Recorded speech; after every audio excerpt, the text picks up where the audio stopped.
So, as you can imagine with the readings for today, I have been looking forward to this sermon for 3 years to speak to these texts that we have today.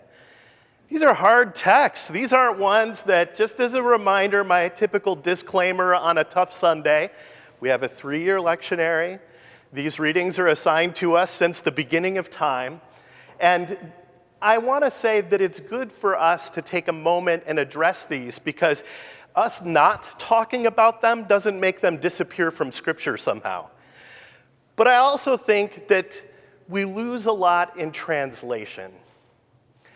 For native English speakers, or for those of you from Western Europe, with maybe the exception of Finland, but they're always kind of the exception, when we gather and we look at the readings that we have for today, biblical Koine Greek is a close cousin. Old Testament Hebrew is like not in the room. So when we have to go back and translate, if you look at the footnoting in your own English Bible, it's not unusual for there to be a footnote that reads literally, meaning of Hebrew uncertain. You will see this on about every other page of the Old Testament. It is just a longer stretch for us, both in translating words, but also in the sense that some of the meanings just culturally don't make as much sense to us, and so we have to translate in an entirely different way when we get to the text. So I want to start with the story that we have today from Genesis. So in Genesis, to begin with, we might think of that as the book where we have the creation account, right? Except it's important for us to remember that there are two, and they are different from one another. There's on the first day, the second day, the third day, the fourth day, the fifth day one, right? Sixth, seventh day. And then there is the Adam and Eve story, right? Two different stories, one right after the next. They come out of two different traditions in the life of God's people throughout history. Two different ways of understanding how we as human beings are in relationship with God and with one another. So today, we have the story of Adam and Eve. Now, we know that this is the story of Adam and Eve because they're wearing name tags, right? That's how we know their name. It's obvious. You just go to the Social Security Administration, they're listed there, Adam, Eve, that's how we know who they are. Except that's not how the story goes. You have to listen carefully and you have to have your Hebrew ears on as you're hearing this text. And as you notice in the reading for today, we come partway into the story. We don't start at the beginning of it, right? We don't hear about the first creation. There's this cryptic little sense of 4 different rivers that tell us where the Garden of Eden is. We hear a little bit about the Garden of Eden. We hear a little bit about creation, and then God decides, I need something here to be the custodian of this creation. I think that's steward kind of makes sense, but in my mind, steward sounds more like a desk job, and I think the intention is that this is not a desk job kind of thing. A custodian of this place, someone who cares for it, who keeps it, or in the language of Hebrew as it's translated later after this passage, tills and keeps it, right? Tills and keeps it. There's a sense of work, there's a sense of security, to secure creation in that regard. So it has kind of both of those connotations. And then we get the most famous part of the story in some ways, the creation of this custodian, right? God gathers dust and forms this custodian. But it's not dust. It's not dust. Or it is dust. But that's not the word for it, because it's not an English word, right? It's a Hebrew word. The Adama. A-D-A-M. A-H, if we were to spell it using Latin letters. Adama. So God gathers the Adama, and then the key thing happens, right? Breathes in to the Adama, and the Adam is created. Now, it's important to understand this is not Adam, because then this story would begin in a cruel, cruel fashion. Any being named Adam is by definition incomplete and alone. The Adam is simply the custodian of creation at this time, the one created to till and keep it, the Adam. The Adam is alone, but God intended the Adam to be alone. The Adam begins the Adam's work. Adam, Adama. We could say a thing of the ground, a groundling. A thing of the earth, earthling feels a little weird. I guess we could say the human. But humans, by definition, aren't one, right? There's lots of us of all kinds of different varieties. So we'll stick with the Hebrew word, the Adam. So the Adam is working, tilling, keeping the place, and God looks and says, "It is not good. Good. It is not good that the Adam is alone." I think if I were to leave a theme for you today, it is that it is not good for the Adam to be alone. Now, curiously, God seems kind of clueless in the next part.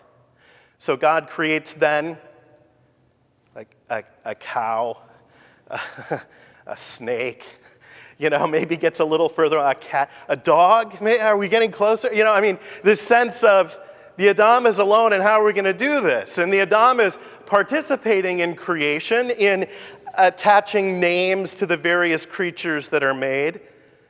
And God, at the end of the day, is like, no, this is not working. And so God causes a deep sleep to fall upon the Adam. And this is the last time we hear about the Adam in the text. The Adam is no more. The words change. The text changes. Now, I want to take just a little detour here to mention that some of this thinking also applies to the way in which we understand God. If we say that God is He, by definition, God is missing the she. Our sense is that God then would be incomplete in some fashion. He implies more than just one.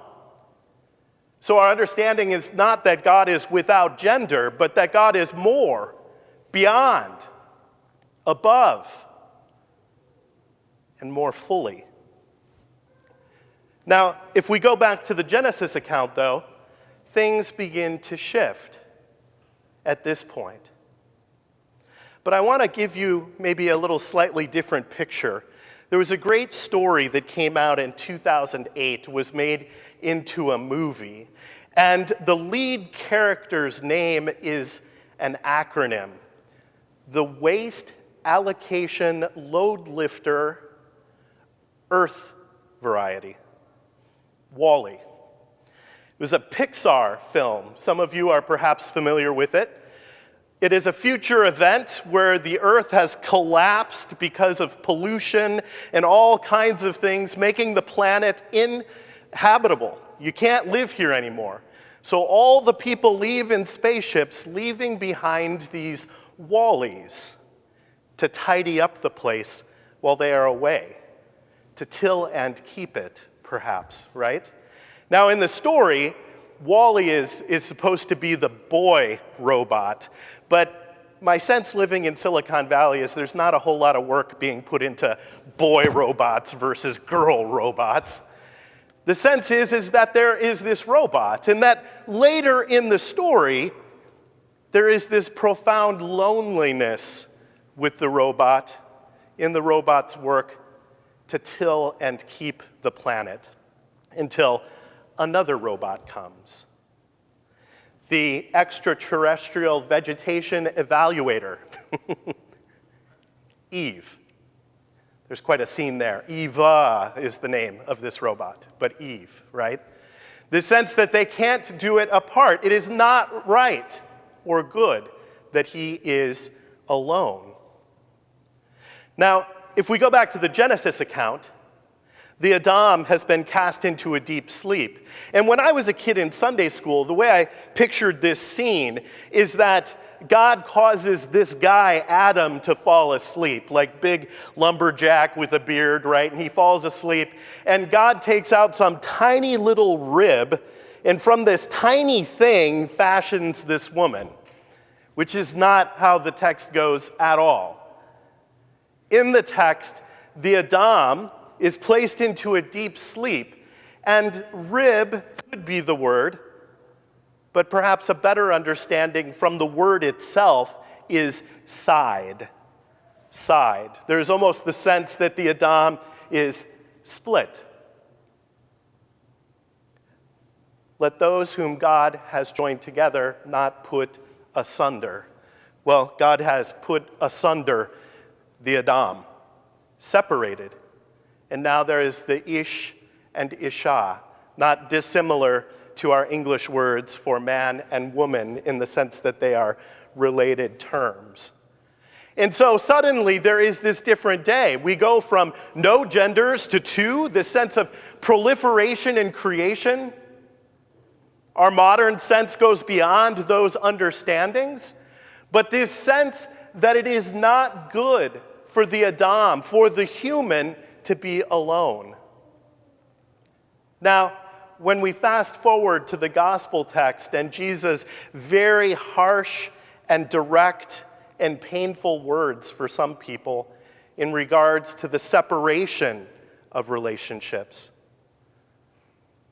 I've never done a wedding for anyone that I anticipate that they come forward with some expectation that that's where they're going, is to separation. That's never the plan. But as human beings, we are not perfect.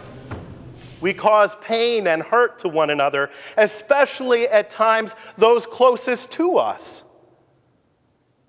And there are times at which, in an effort to be whole and healthy as God intended us to be, the relationships sometimes need to separate and move forward in different ways. And that presents challenges, as well as, in many cases, health and life. That is the human condition, the world that we live in, the lives that we live.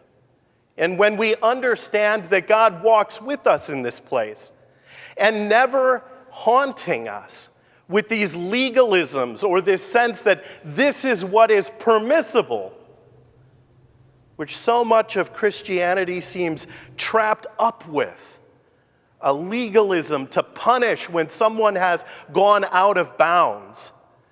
When at the end of the gospel text, Jesus says, you know, all of you rock stars need to slow down. You need to open your heart to God and God's reign, just like these children who have come to me.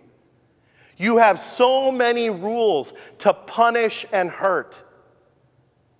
And we need to approach God with Christ's open arms to all.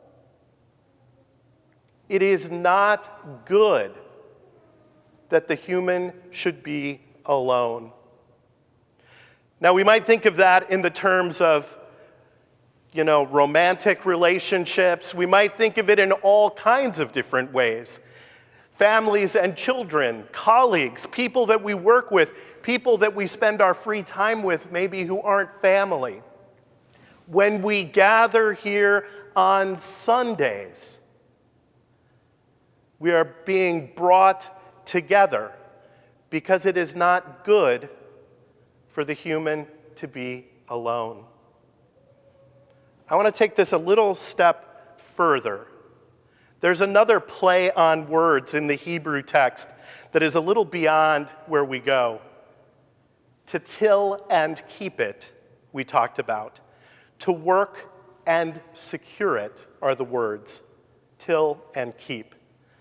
Avodah is the Hebrew word for work. To till, literally, to till the ground. But curiously, it's also one of the key Hebrew words for worship. The blending of those two terms in this text is fascinating. The idea that within our tangible work, we are worshiping God.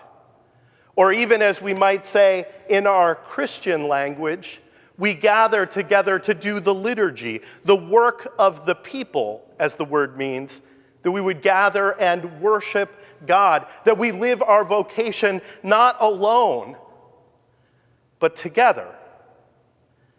Together, because it is not good for the human to be alone. How many scary stories of violence do we hear in our nation and around the world? And often what is said of the perpetrator is, they had no friends, they were alone. It is not good that the human should be alone.